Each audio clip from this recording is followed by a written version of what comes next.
It's the world's largest shake table facility, and it can hold buildings weighing up to 2.5 million pounds. The table moves in all 3 directions simultaneously. It's the first wood building of this size that's ever been tested.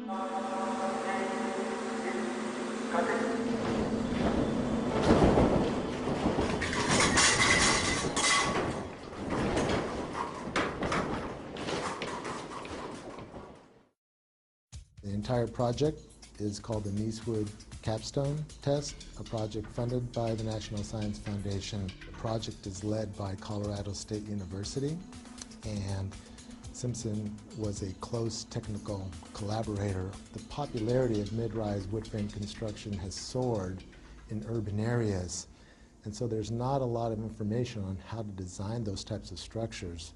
So the information gathered from this testing is going to be absolutely critical.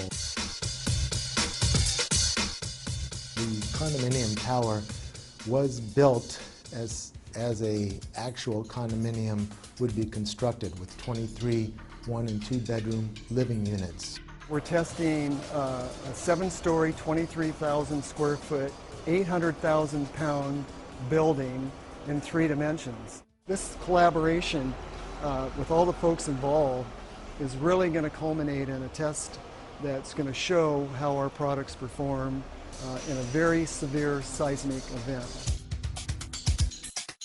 The forces of an earthquake on a structure of this size create a lot of secondary forces inside of the building, and the only way to hold those forces together is with connectors such as the ones that Simpson Strong Tie makes and provides.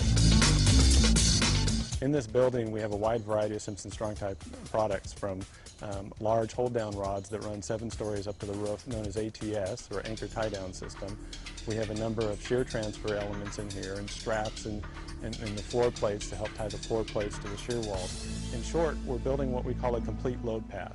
This building, the Niecewood Capstone building, is designed using a performance-based seismic design philosophy. It's a method to design specifically for, or explicitly maybe, for performance of the building. We don't just design a component or an assembly. We actually design it all together, and then we check it.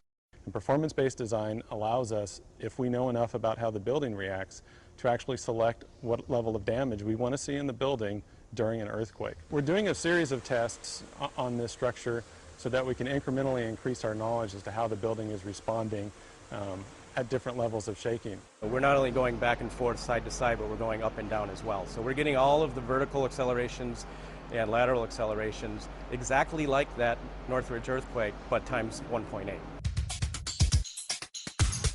There's approximately 300 sensors in the building, measuring everything from movement to force to acceleration.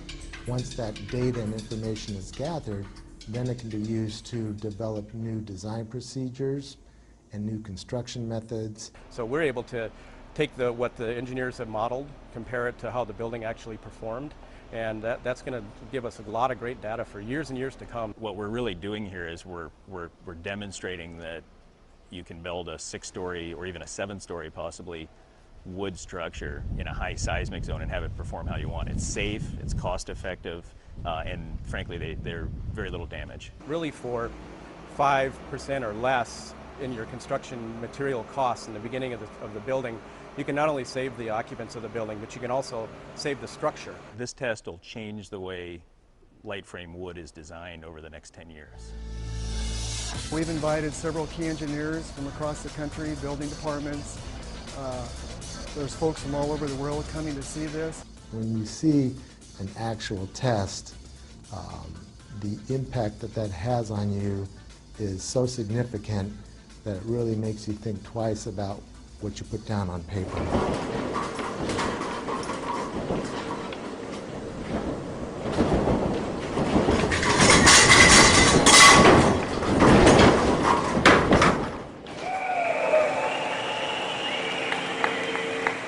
Everything in it worked.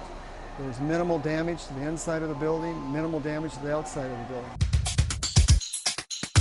I would say that this testing really does validate the performance-based design concepts developed at the various universities involved in this project. It's phenomenal that we can have a test of this size and magnitude of a building like this and actually get some real test data. Simpson never forgets, and they're always trying to make sure that they're really providing what the structural engineering and construction community needs. And I've always been impressed with taking that extra step to really know the science part of what we do. It's truly unprecedented what they've done today. I think this is really, it's truly about saving lives, and the information that's been generated as a result of this test is truly groundbreaking.